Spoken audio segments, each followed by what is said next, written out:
deegaanka wariyaasha nooga yimid galgaduud sida Cadaado Gurceel iyo Mismareeb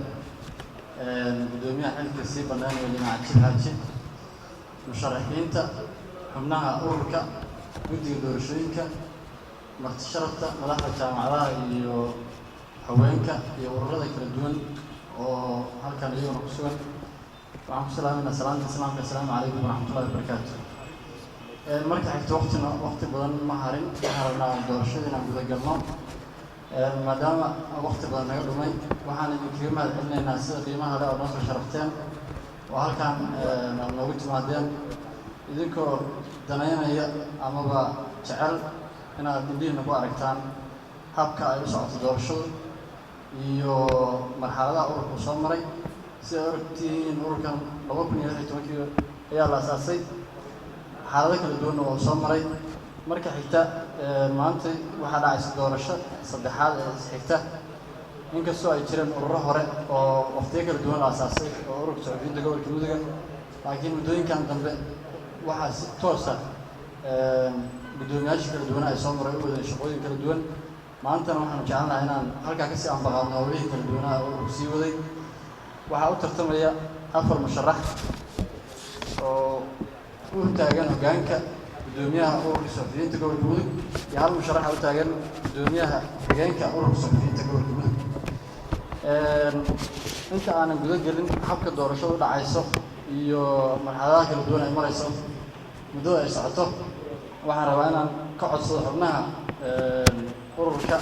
inay dhaqaaq yareeyaan in qof kasta markii loo yeero hanaankii loogu talagalo uu maro kadibna halkiisa ku laabto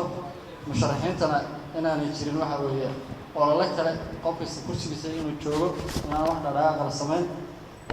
halka lagu codeynayo inaan wax telefoon la geli karin sidoo kale inaan warqadaha lagu codeynayo aan calaamado loo isticmaali karin iyo waxyaabo gaar ah waxay noqon doontaa in warqadaas ay la kansal gareeyo oo aysan noqon mid sax ah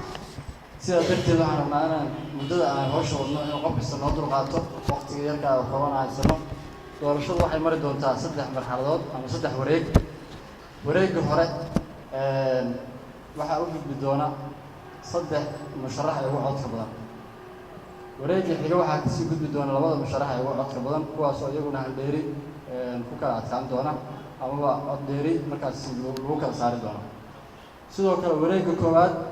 doorashadu waxay ku soo gabagaboobi kartaa wareegga koowaad ayay ku dhammaan kartaa haddii musharaxii hela konton lagu daro hal wariyaasha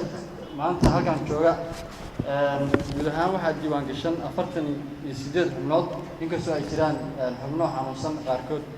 oo aan ka soo qayb gelin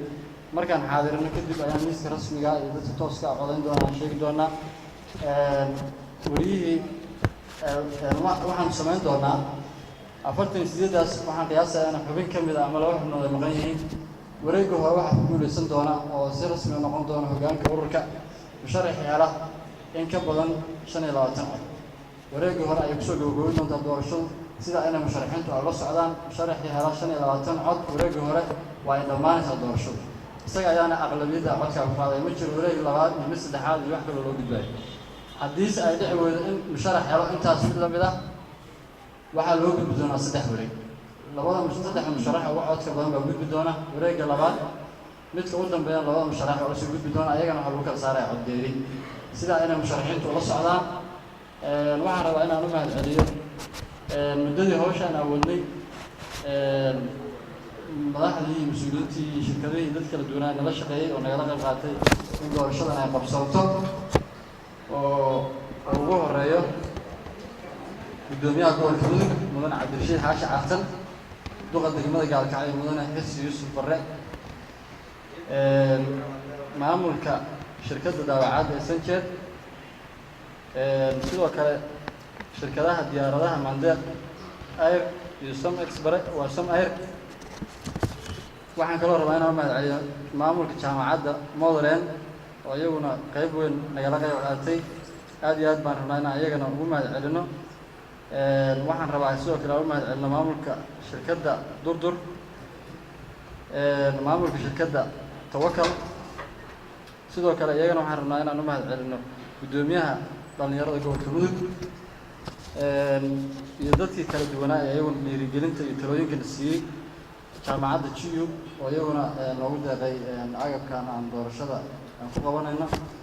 iyagana waxaan rabnaa inaan uga mahad celino iyo cid kastoo talo iyo fikir kale nagu dartay oo na garab siisay dadkii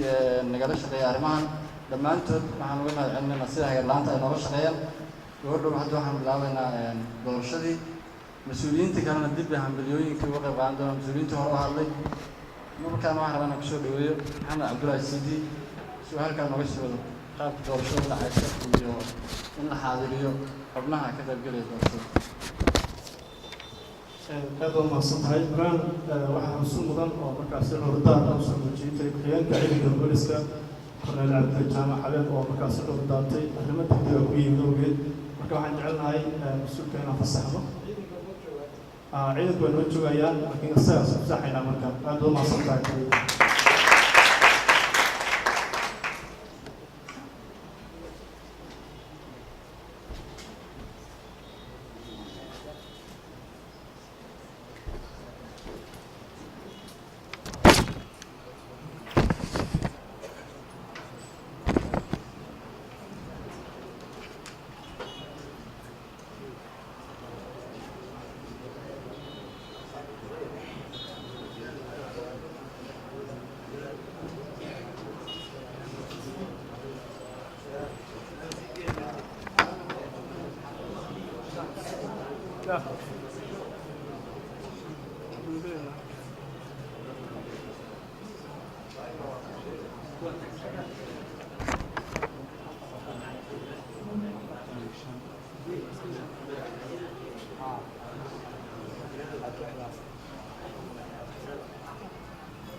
دورنا ودورنا نحن حرنا هالمر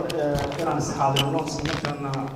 وياش عطينا يا هالكام إني ديار كويين إلى مركز سوغانو سويت وكنا لقينا مركز حاجة وقت واسبوع يا وحاولنا يا مكبر